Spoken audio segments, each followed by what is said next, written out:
Good morning, members, and welcome to today's meeting of the Social Work Services Committee. This meeting is being live streamed and recorded and will be made available on the Council website for public viewing. Remote participants, please follow the good practice guide, which includes muting microphones and switching off your video when you're not addressing the meeting, writing speak in the Teams chat function when you want to contribute. If you're in the hall, you can do this on your iPhone or iPad. Please don't repeat contributions made by other members. No material should be posted in the chat function if it's intended as part of the discussion. The usual standing orders apply, including that any votes will be undertaken by roll call. If any member has to leave the meeting, please leave the Teams meeting for that period or write leave in the Teams chat function so we can keep track, and then type join when you rejoin. All members should speak clearly, taking their time and speaking directly into the microphone when making contributions. When referring to reports, please provide reference to the relevant page and paragraph to allow everyone to follow. Please focus contributions on areas where clarification is required or to propose an alternative to a recommendation. So, item 1, redundant apologies and Chair's approval of members' participation. Tracy, can you please provide redundant, including who is participating remotely and any other apologies, please? Thanks, Chair. Good morning, everyone. Morning, members. We've got 20 members present in total, 9 members present in person here at Council HQ, being the Chair, the Vice Chair, Councillor Bell, Councillor Dorward, Councillor Jameson, Councillor Maureen Johnston, Councillor Mail, Councillor Slater and Councillor Wilson, and we've got 11 members present on Microsoft Teams, being Councillor Dashbar, Councillor Davies, Councillor Howie, Councillor Ingalls, Councillor Jordan, Councillor Little, Councillor McFarlane, Councillor Scobie, Councillor Walters, Councillor Wood and Councillor Young, and one member not present at the start, Chair, is Councillor Karen Crothers. Thank you. Thank you very much, Tracy. I confirm my agreement to the participation of members attending remotely. Thank you. Item 2, declarations of interest. Do we have any declarations of interest, please? No. Thank you very much. Item 3, minutes of the previous meeting, 13th February 2025. The minutes for approving. Are members happy to approve? Yes, Councillor Dorward, please. Thanks, Chair. Referring to, in terms of the minutes or on the papers, is page 10, item 5, Commissioner for Housing Support for Women and Children. It doesn't actually reflect the fact that the procurement exercise included men in terms of it stipulated a gender-neutral service, which wasn't made entirely clear at the committee, and this isn't reflected in the minutes. I think this should have been highlighted in the paper, and it's resulted in the requirement to extend the contract for a further year as it stands, so that it's a women-only service. Could that be annotated to reflect that, please? Thank you. And we have looked into that, Councillor Dorward. Thank you. I'll pass you to Stephen. Thanks. Thank you, Councillor Dorward. Yes, the report itself did make reference to gender-neutral services, but it wasn't specifically highlighted and wasn't part of the discussion on the day. So the minute it stands is accurate, but what I can assure members is that we have extended contracts for single gender, so services for women only through Women's Aid, which is absolutely appropriate. And we will bring a future report to this committee to amend that decision and look at what the options are for services to men who are also vulnerable. But what we can assure members here and also our Women's Aid providers is that we will not be expecting them to partner with agencies to provide gender-neutral services. So we will bring an update later to this committee to amend that and seek formal approval of a new commissioning route for those men who would be vulnerable to such domestic violence as well. Thank you. Thank you very much, Stephen. That seems quite clear. Thank you, Councillor Dorward. So item 4, flexible beds update. The report provides a summary of the progress made in commissioning of flexible beds to provide intermediate care for older people.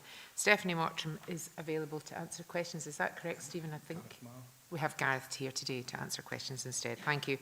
So I think we could go to the report, please. Do members have questions? Thank you. Willie Scobie first, thanks.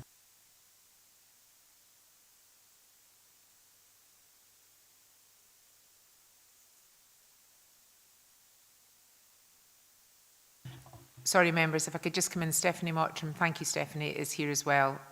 Councillor Scobie, so you can address questions through her. Thank you.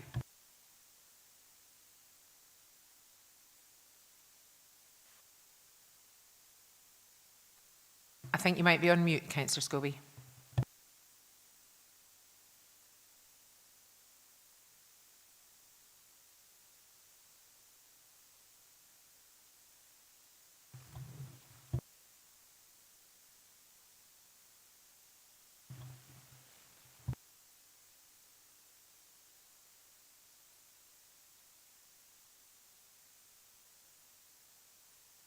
Councillor Scobie, we'll come back to you, but we can't hear you at the moment. I think you're still on mute. If you want to try unmuting, come back in. Does any other councillor have any other questions in the meantime?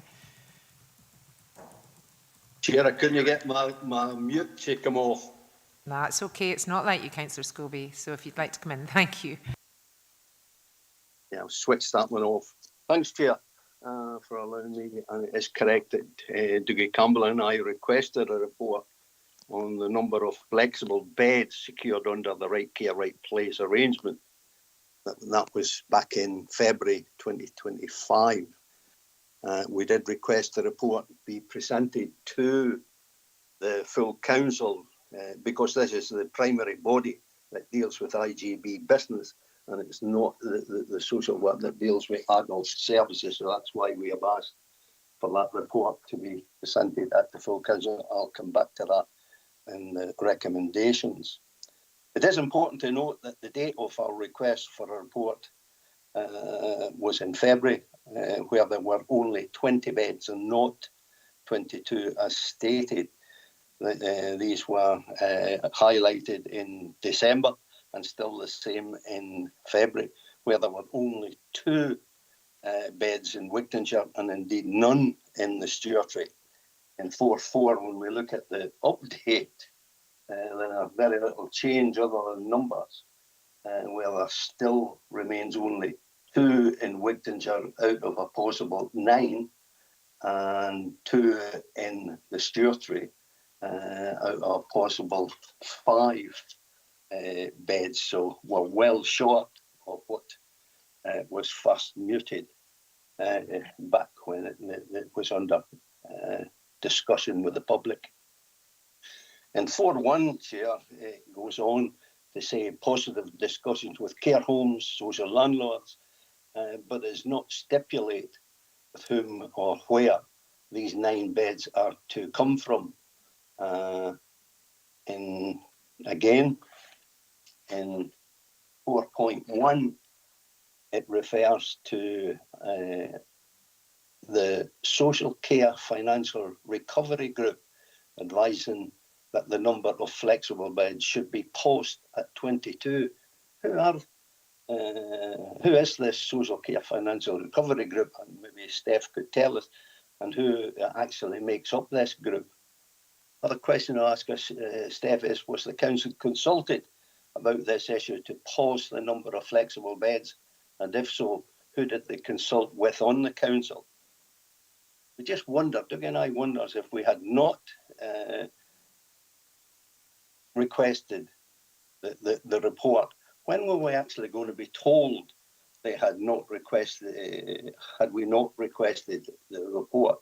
That's on the 22 beds, and up to that there were only 20. So when were we going to be told that there had been a change in the arrangements of the 31 beds that I was corrected on?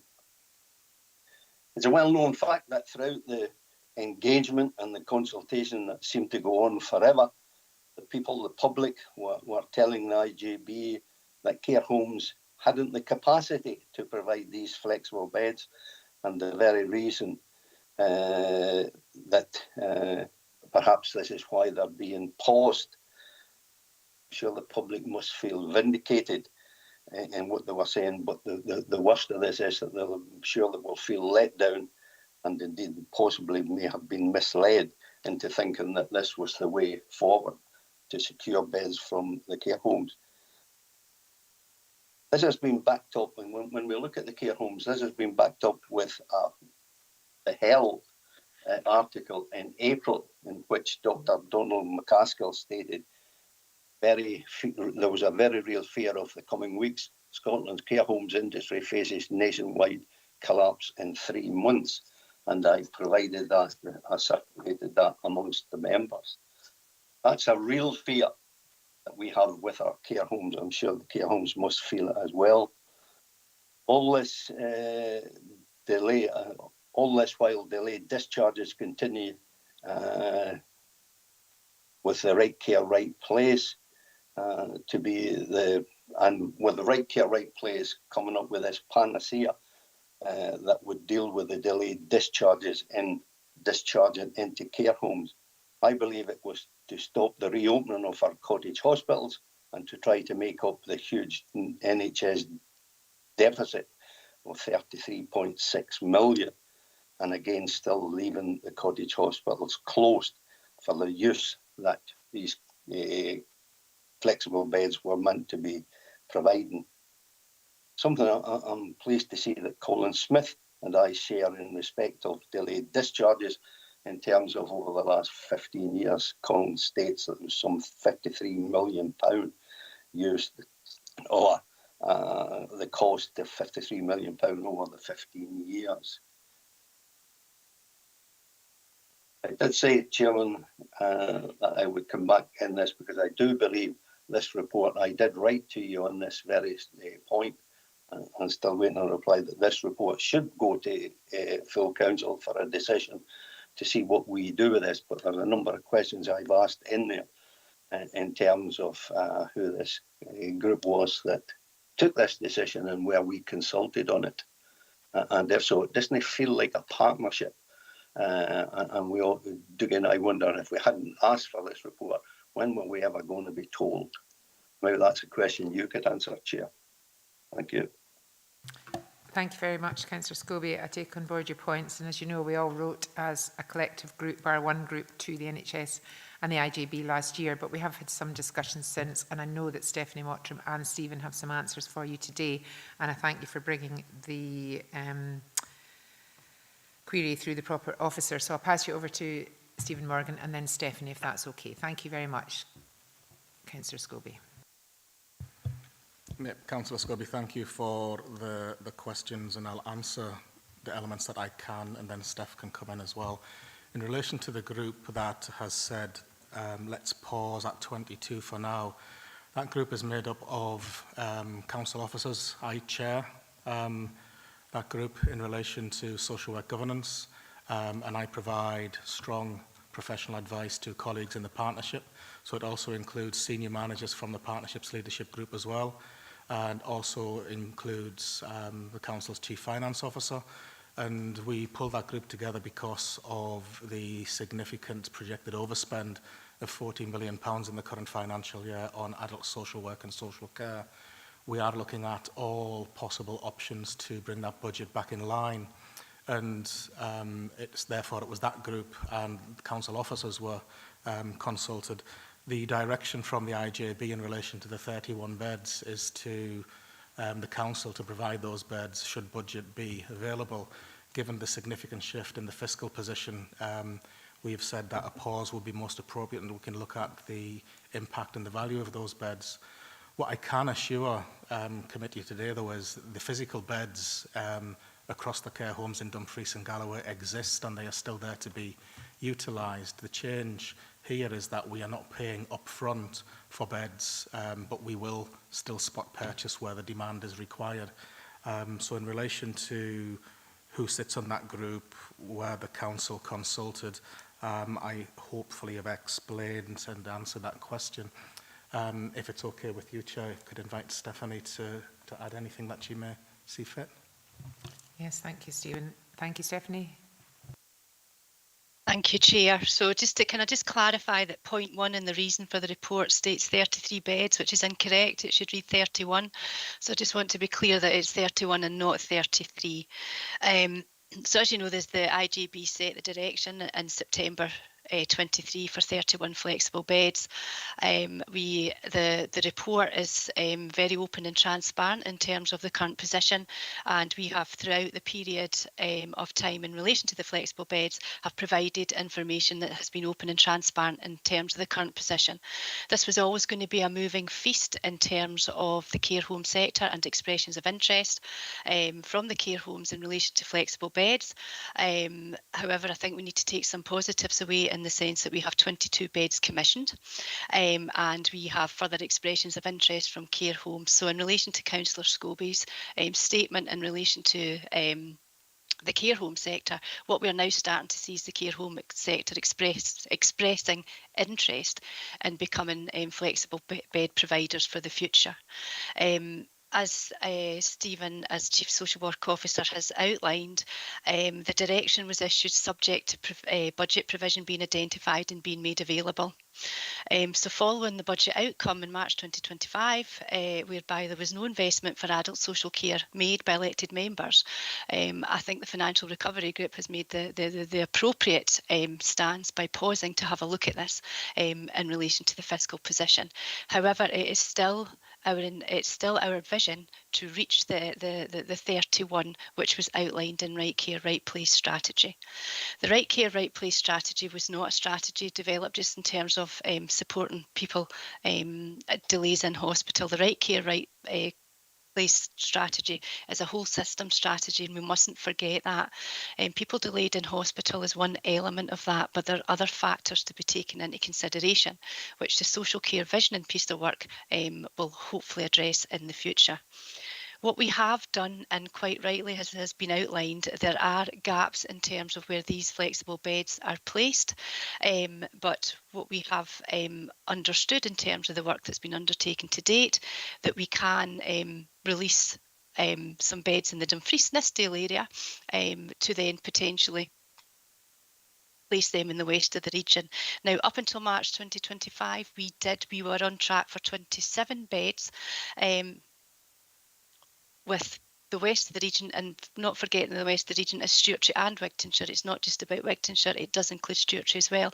And we do have care homes who have expressed interest in providing flexible beds in these areas. And it is our intention to work directly with them care homes to keep that expression of interest alive, but also to work in terms of the review, in terms of the pause.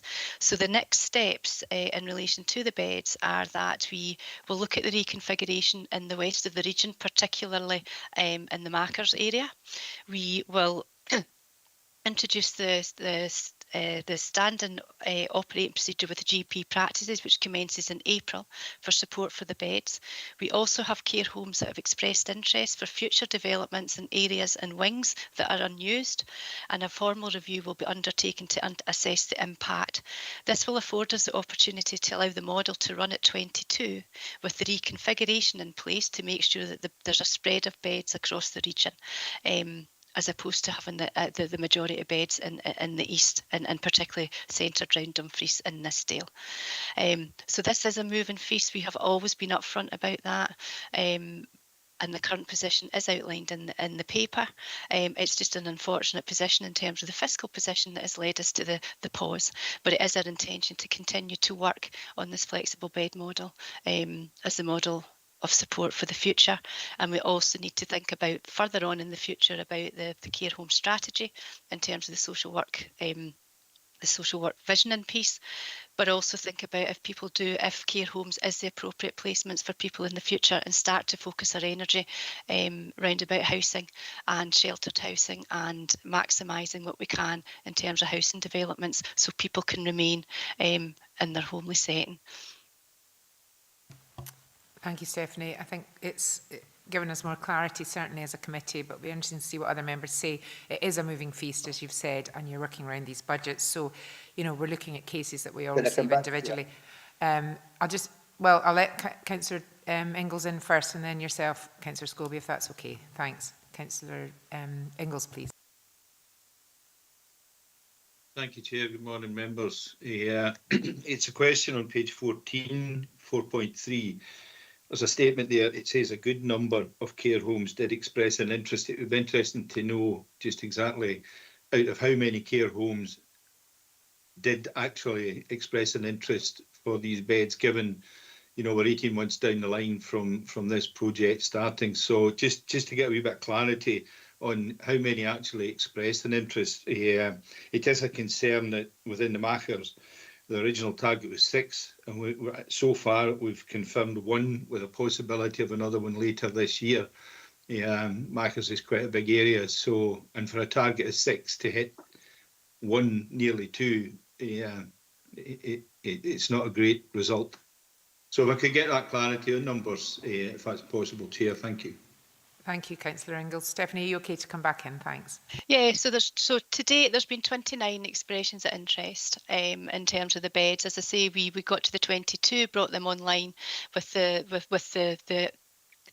idea that we would be moving forward to the 29, and given as the committee will well be aware in terms of the situation round about care homes, in terms of where there's been moratoriums, obviously our hands have been tied in terms of the discussions with care homes, particularly in the Machers and in the Stewartry area. But that now is not a challenge, and we do have expressions of interest in the Machers and Stewartry at this point in time. But given the fiscal position, as I say, we need to review. So there has been 29 expressions of interest, and as I say, we've also had expression interest from 2 operators who have potential additional accommodation that they would consider as flexible beds for the future. That's great, Stephanie. Thank you. But that would take us beyond 31. Yes, understand. Thank you. Thank you very much, Stephanie. Councillor Dorbert, are you okay if I let Councillor Scobie back in? Thank you, Councillor Scobie.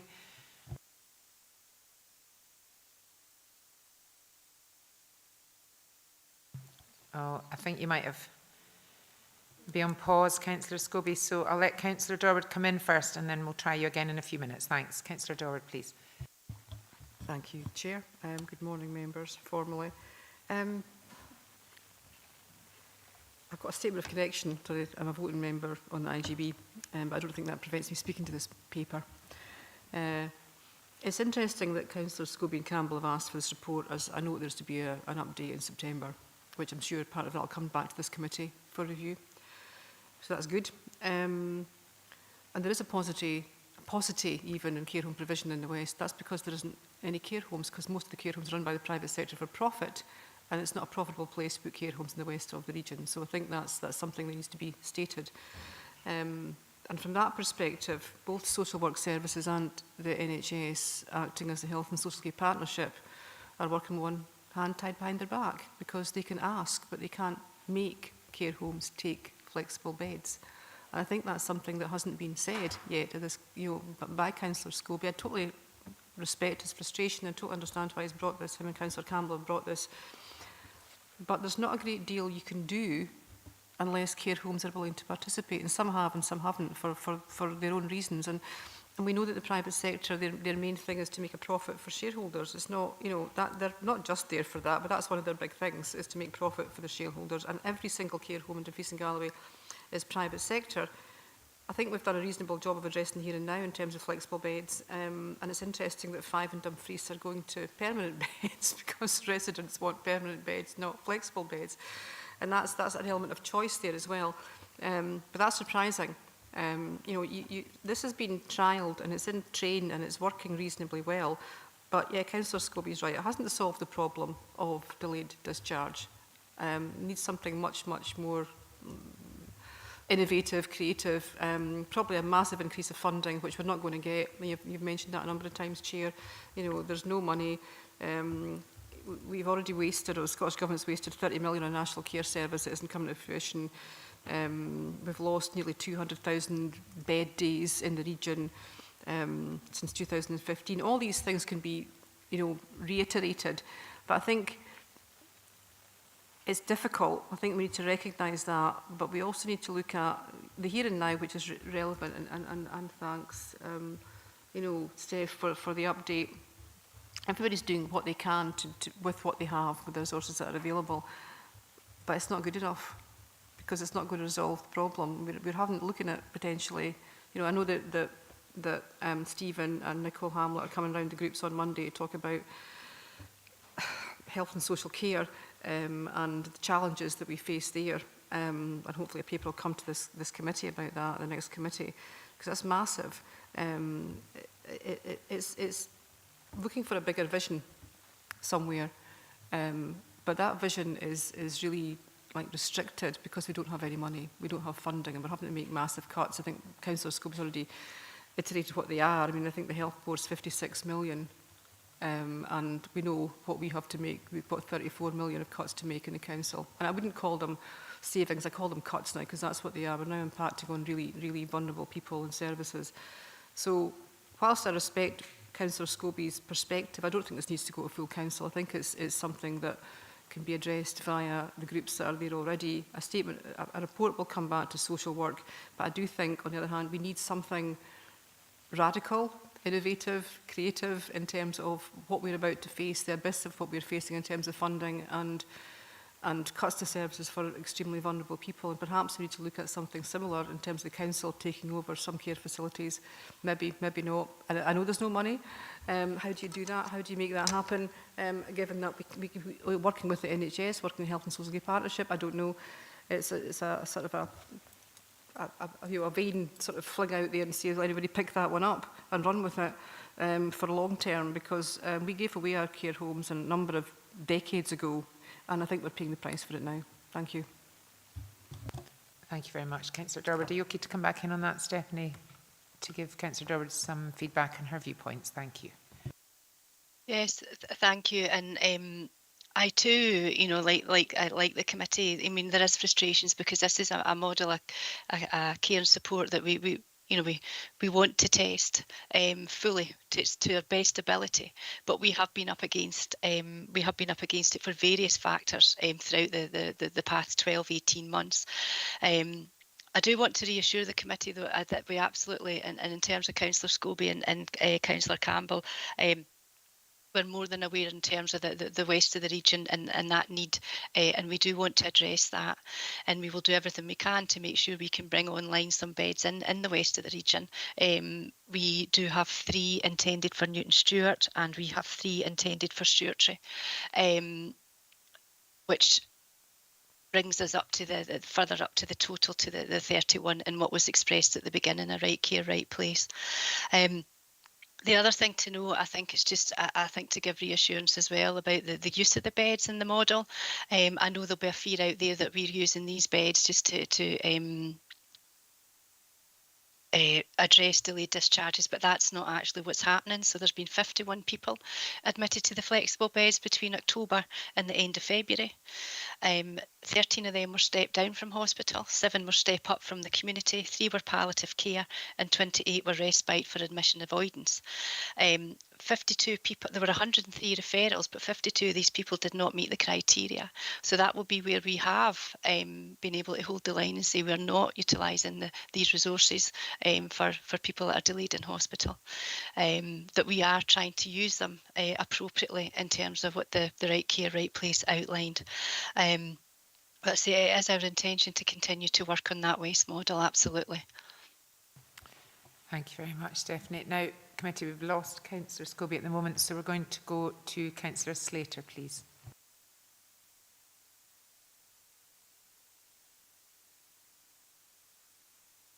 Right. Thank you, Chair. Yes, as was said there, we've no money, but the fact is money needs to be better spent. There's no doubt about it. Care is very important, so it is. And care homes are very important as well. But maybe we should look towards capital spend, and maybe more money should be spent on this system, because it's highly important, and maybe that should be done to bring more money into care homes and that. And I think obviously that I attended a seminar the other day about care home, and I was very much impressed at how it's run, how they deal with things, how they switch off Wi-Fi at 10 o'clock at night, how they're allowed to decorate their own rooms and things like that. And I thought that was very, very good. But another point, just slightly going offline a little bit, they're wanting to build more and more houses in the Fries, large blocks of houses. So is it not time that the builders had to put in more amenities for people and for children, for things to do? in their community. Because if there's nothing to do, then that's how these things can happen in the home. Children get bored, do things maybe they shouldn't be doing and get into trouble. But if there was more amenities within these communities, that would probably help. So I feel that when they're building large blocks, that's something that should be looked at. Thank you. Thank you very much, Councillor Slater. I think we all agree, especially in this committee and across the whole council, that every single person in the care sector, whether it be private or independent providers, should all be paid more highly. And, you know, I think we'd all agree with that. So I'll pass you over to Stephen Morgan. Thank you. Yeah, thanks, Councillor Slater. And relates to your point and also one of Councillor Dorwood's points a few minutes ago. Nicole Hamlet, the Chief Officer for the IJB and Health and Social Care Partnership, myself, will be coming around political groups on Monday to look at some of the visioning, and that will include having conversations around potential capital investments, thinking about innovative solutions, Councillor Dorwood, as well, and what we have to do differently, because we know just by demographics alone, you know, Scotland has an ageing population. Dumfries and Galloway's population is ageing much more rapidly than many other parts of Scotland, and we've got lower number of working age people to meet them. So our current models of service delivery for the most vulnerable aren't viable. So we do have to look at things differently. So we are doing that work. I can assure you that we are working with our registered social landlords, and Jamie Little, one of the council officers, looking at the strategic housing plan, for example, is looking at, you know, specific types of housing, different needs for people moving into the future. So that work is in train, and we're going to try and, you know, pull as much of that together as possible to look at what the future needs would be. And as Steph's already said today as well, as right care, right place involves a lot of that as well from a social care perspective. So hopefully there'll be more clarity following those meetings with the political groups on Monday. And following the outcome of that, we will see how we present that information in the future, whether that's through a formal committee report or reports. We'll let you know. Yeah, that's very helpful, Stephen, and we very much look forward to Monday and then deciding as to how we bring the report after Monday and the work that Stephanie's done forward to our next committee. I'm just going to let Councillor Mail come back in, and then I'll come back to you, Councillor Slater, because we've lost Councillor Scobie again. Thanks. Thanks, Chair. It's item 4.5, Lower Annandale and Esdale.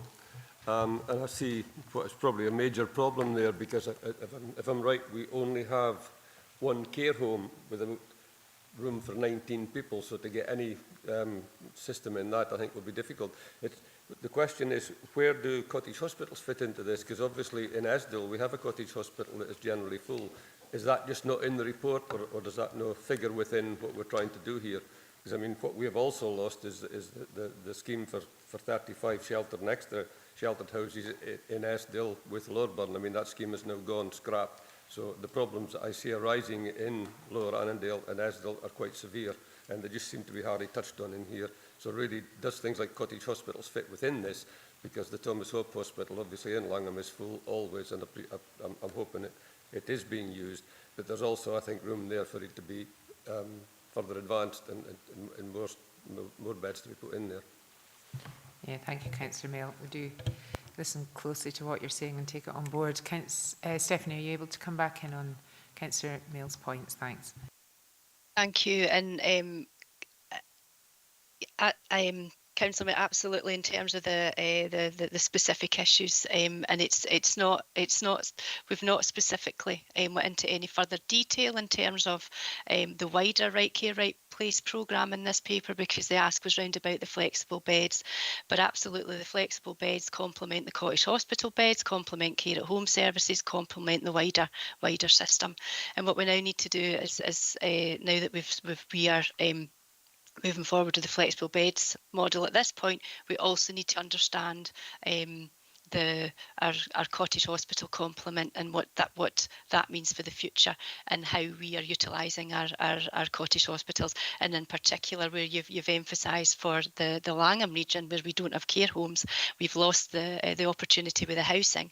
We now need to start to look at how we work with the community of Estilemuir to have a look at how the cottage hospital and other elements of the social care vision can be brought together, and what would be the role of the Thomas Hope Hospital within that, because the role of Thomas Hope Hospital may look different than what the role of Lochmaben Hospital needs to look like, given what the community needs are in the current position that we're in terms of the care and support provision. So it's really important that we do start to focus on the next stages in terms of the cottage hospitals and their future role and how they fit with flexible beds, and how our cottage hospitals can be developed to be fit for the future as well, and meet the needs in terms of medical and nursing input for the future. Thank you very much, Stephanie. We'll look forward to that on Monday, and some dynamic thinking and visioning, especially with regards to that particular area. Thank you, Councillor Mail. I'll invite Councillor Slater back in, please. Thank you. Thank you, Chair. This is something I mentioned before, but this is obviously for the future. But Australia and New Zealand, they build retirement villages, which are very, very good. There's actually a health service on in the village, and people come and go as if it's just like normal life. But these facilities are there, but obviously that take time and a lot of money to do that. I think it's an Australian company that actually build them. And the other thing about amenities, I was also saying about amenities in some areas, is maybe small shops maybe, and just various things to try and for people to go in the community, maybe a small community centre or something like that. But you can't keep building large amounts of houses and not have any amenities. Thank you. Yeah, thank you, Councillor Slater. It is interesting to look at systems that are used all across the world. Holland's very forward thinking. They actually involve students living in with elderly people, which actually gives them a great quality of life with regards to communication and feeling a sense of community. So it's Australia, as well as a lot of the European countries and America, actually are way ahead. So I know that Stephanie, the teams, and Jamie Little's very forward thinking with regards to that. And there's a housing strategy, as we know, coming forward. So hopefully we'll see some of those ideas. Now, we can't seem to get Councillor Scobie back online, I'm afraid, so I think we're going to have to progress. Does anybody else wish to speak? That's fine, thank you very much. So we can now go to the recommendation. Members are asked at 2.1 to note the request received by proper officer under the terms of Standing Order 16.2 from Councillor Willie Scobie and Councillor Doogie Campbell, as outlined in paragraph 1 and the appendix. And 2.2, note the progress on the development of 22 flexible beds and the plan to review the impact of flexible beds before proceeding with commissioning more flexible beds across Dumfries and Galloway, as outlined in paragraph 4.4. So we're going to go to item 5, which is a yearly report, the Duty of Candour annual report. So under the Duty of Candour provisions, we're required to produce an annual report which would detail the number and nature of incidents in which the duty has been invoked. This report confirms there have been no reported incidents which would have met the requirement of the Duty of Candour provisions. And Rebecca Aldridge is here this morning to answer any questions. Members, do you have any questions, please?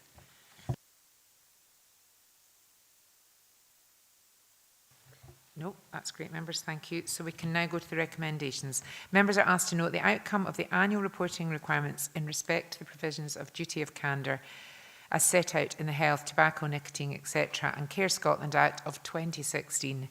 The Act is outlined in paragraph 4.2. Thank you, Rebecca. So we go on to item number 6. This report is about Social Work Services Residential Children's Houses update. The report provides an update on progress in relation to the development of a strategic outline business case to provide a new model of delivery for residential children's houses. This would allow more children to be supported to live in ordinary houses and reduce residential placement costs and ensure fewer children and young people in our care are placed out of region, hence keeping them back in Dumfries and Galloway. Stephen's here to answer any questions on this report. Thank you. Councillor Slater, please. Yes, thank you, Chair. Yes, as I said previously, I attended a seminar about a children's home and how it's all dealt with. And as I said, it looked very professionally done, and they seem to be able to, the children can actually decorate their own rooms and everything, and that makes them feel more at home. I did ask if it was sometimes better that sometimes children in care in the local community can get into their bad ways again with the people that, and would it be better sometimes if they were maybe moved out the area, but they said probably no to that. It's probably better to deal with it all in the local area, but I asked the question anyway. But I felt that it was well run and well looked after. And I think it's something for the future. It looks as if we could certainly do with more of them.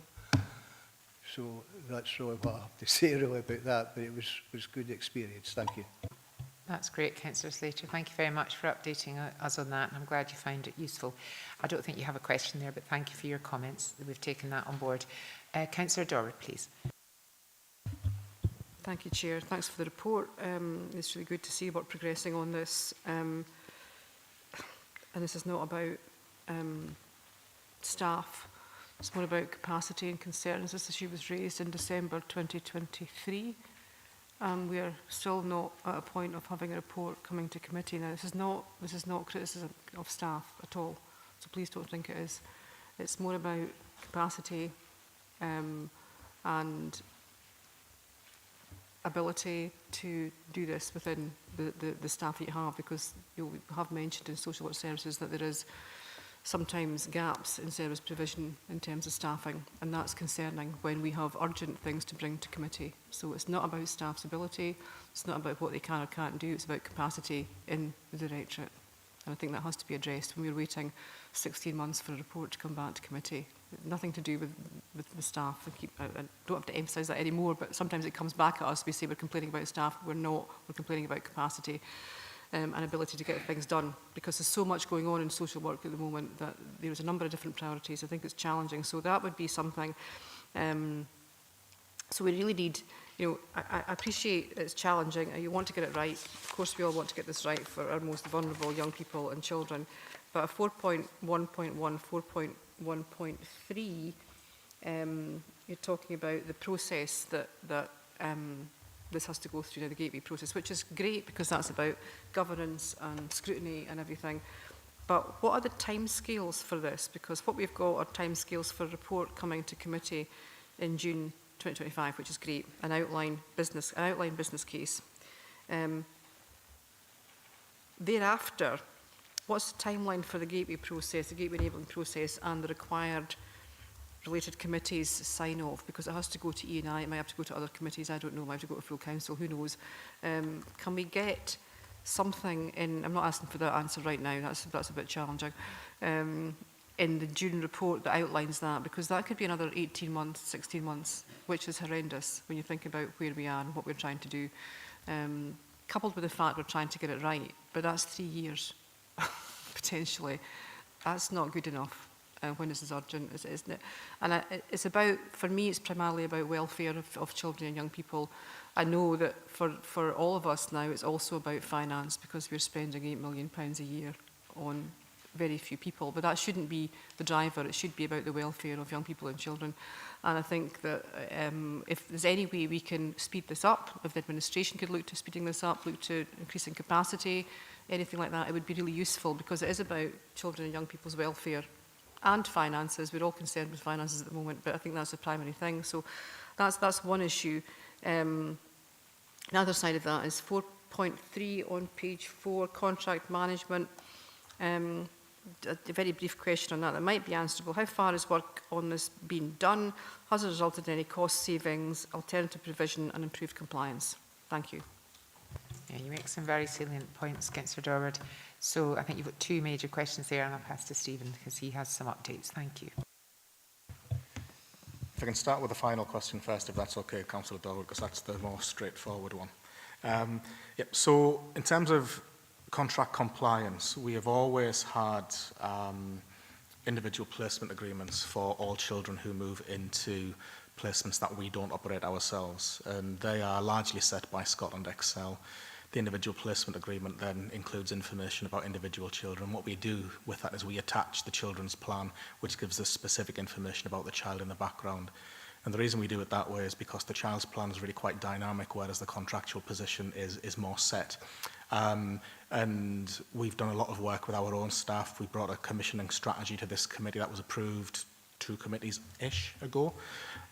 So we're doing increased work there. We've also got a piece of work ongoing with colleagues in legal and in procurement to double check what we've already done and to advise on any improvements. And by and large, we are compliant, yes. In terms of cost, well, we're just in the process of reviewing all of all of the current contracts for individual children, and that piece of work will be concluded by the end of May. It's unlikely to result in cost savings, I would say, based on my knowledge of the placements, the providers and the children's needs, which on one hand gives comfort that what we're currently doing is by and large right, but doesn't give us any comfort in terms of reducing the expenditure. What we do have, though, with some providers is once we go beyond a certain level of number of children placed in their business model, we get a reduction after that, which sounds horrific to say that in a public environment when we're speaking about vulnerable children, but that's the place we're in with that. So hopefully that answers the question around contract management, compliance, etc. And can I say, thank you for sharing the concerns, and myself, and I hope my staff as well, fully understand and accept that you're not being critical of officers and the work that they're doing, but it's more of a capacity discussion, and I think that's a very valid and fair point. What I would say, though, is, you know, we have been working tirelessly in the background, and this is an extremely complicated and complex matter. We did initially have a crude and quick look at, you know, just our own residential provision and alone, but we then looked at the whole ecology of care for children and families across whole systems, and the report in front of you today highlights some of the areas that we've kind of branched out into. So that has, I suppose, technically delayed getting to the point of building a new children's house, but we believe for the right reasons. As social workers, we're not experts in building, procurement, costs, etc., but what we've concentrated on is the technical social work information initially, which we now have, and colleagues from, you know, customer enabling services have joined us. So we have, you know, Chief Finance Officer actively involved, the Executive Director actively involved, colleagues from procurement, Head of Legal, etc., to really pull this and drive it. So we've got an impetus and an additional capacity from elsewhere in the council, which is hugely welcome. And we've now got the gateway to follow in relation to our own build, which we know will be in amongst all of the options that are developed for the future in terms of us having extra capacity in-house. Now, that may well be that we build it and run it ourselves. It may well be that we build it, commission people to come in, or, you know, or various other ways. So we are looking at that. The Dune report will absolutely set out the timelines in relation to what the business plan is asking for, and then the process it has to go through, and, you know, when we can turn turf and start to build. But it will take time, and that's just the factual position that we're in. I think, but I might be wrong, I think that answers the questions that you've posed, Councillor Darwood. Happy for you to come back if I've missed anything. Thank you, Stephen. No, it does. I think that the thing that I'm conscious of, and it's really reassuring to know you've got additional capacity from other directorates to help through the procurement and gateway process, which is, yeah, I understand that's not an expert, it's something why would you be an expert in a gateway process? You know, there's somebody else, but I think what I'm concerned about, maybe concerned is too strong a word, and I know the June report will bring this, is that the whole process is captured in that report in terms of, that would be, that's the assurance that we need here, because we need to be able to hold the council to account in terms of taking that forward as quickly as possible. Thank you. I think that's a fair point. Thanks, Councillor Darwood, for your comments. And lastly, Councillor Jameson, please. Thank you. Thank you, and thanks for the report. I've got a couple of questions. The first one relating to 2.2, and it kind of follows on Councillor Darwood. We talk about agreeing a strategic outline of business case for development of residential children's houses. I'm just assuming that includes appropriate staffing, because there's always been the two issues of the physical infrastructure and the skilled staff, but I'm just making the assumption that's a generalisation, so we'll let that go. The next question I would like to ask is on page 5, 4.5 under Insights, Data Analysis, Benchmarking and Audit. There's quite a specific question. Obviously, these young people have disrupted lives. Will these various benchmarking insight information offer an understanding of the outcomes of the children involved and what we can learn from that. You know, often we talk about positive destinations, so I would like to think that some of the insight and the data will inform us of how well we've been successful, not only looking after these young people, but actually giving them the skills for life. And that means a good, proper education, working with the schools, social services, even the police, if that has to be the case. So it's just to get that assurance, and I presume it's implicit in all of these things. But I think we've always got to look at the outcomes. How good have we been at delivering what we want? Ultimately, it's giving these children a good childhood and something to come out of school, hopefully to a positive destination. So that's my two questions. The first one you've answered by the nod, and I think the second one also by the nod. But it's just to be sure that we are really looking at forward. What are the outcomes? What we're doing right? What we're doing wrong? So thank you. Thank you, Councillor Jameson. Stephen, thanks. Yeah, Councillor Jameson, thank you for the questions. And yes, I did nod. Staffing is a key part. Indeed, you know, environment is important, but the human contact, in my opinion, is even more so. So that's absolutely going to be embedded in the work that we do. In relation to the data analysis, we're doing a number of different things, but I can split them into two, really. There's the general data that's already available in terms of what we gather nationally, what we gather locally, that tells us looked after and accommodated children have poorer outcomes than the peers. We know that. So we'll do that analysis, we'll benchmark that against our comparator authorities and others, and that will give us the general information.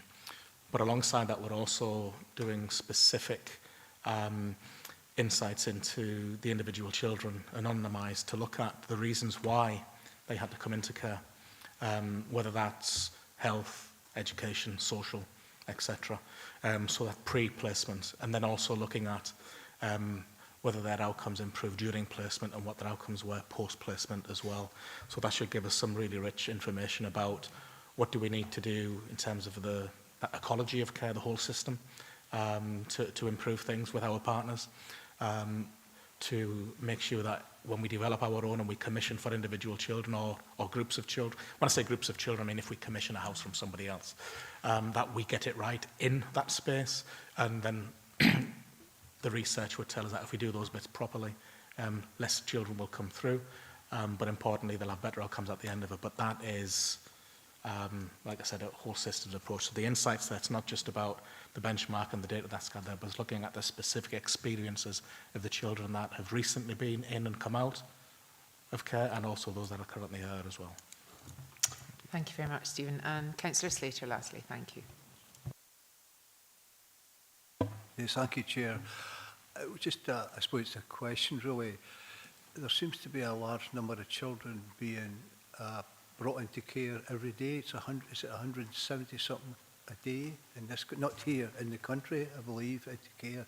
That doesn't sound a lot as such in the country, but obviously that's rising, and it obviously makes everything more difficult to deal with. Thank you. Stephen, thanks. Councillor Slater, I would need to check the specific statistic, but when we speak about children coming into care, it's quite a general term. And we have children who come into the care system, but they still live at home. So when you hear the statistic of 177 across the country, it might not necessarily be 177 children coming into a children's house or similar. But that's not a surprising figure, you know, in terms of the whole system in Scotland. But I would need to check the data, and I could easily, you know, reach out to you individually and give you some breakdown in terms of what that actually means. Yeah. Thank you very much, Stephen, for that. We appear to have no further questions, so members are asked to 2.1, note the updates on work progressing in relation to the growth in demand and complexity of needs experienced by families as set out in section 4. And 2.2, agree that a strategic outline business case for the development of residential children's houses will be presented at this committee in June 25, as detailed in paragraphs 4.1.1 and 4.1.3. Thank you, members. So the last item is item number 7, or second last item, pardon me, which is Public Protection meeting 10th of December 2024 for noting. Is everybody happy to note that? Thank you. And item 8, any other business? I have no other business, so thank you very much all for your participation, and I hope you enjoy the rest of the day. Thank you, everyone. Thank you, Chair. Thank you.